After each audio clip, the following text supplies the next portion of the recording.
Magluto po tayo ng kangkong adobo mga ka-rails. Ito na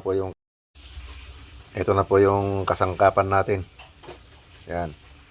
Tinapa, kamatis, sibuyas, tsaka bawang.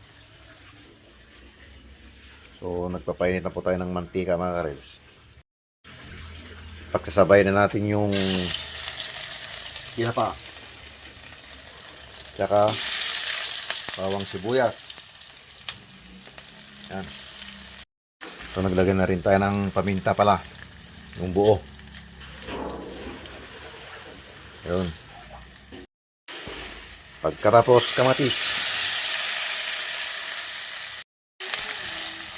Parang naisip ko lang kasi mga ka-rails, mas masarap kung igigisa natin yung toyo. Sa isip-isip ko lang. Yan. Para mas mabango.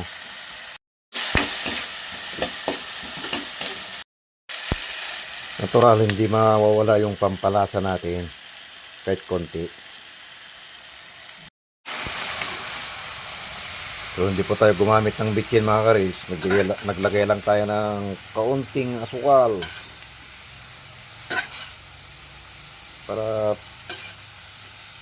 maano niya yung lasa ng toyo. Mamaya maglagay tayo ng konting suka. Ayan, patapos na.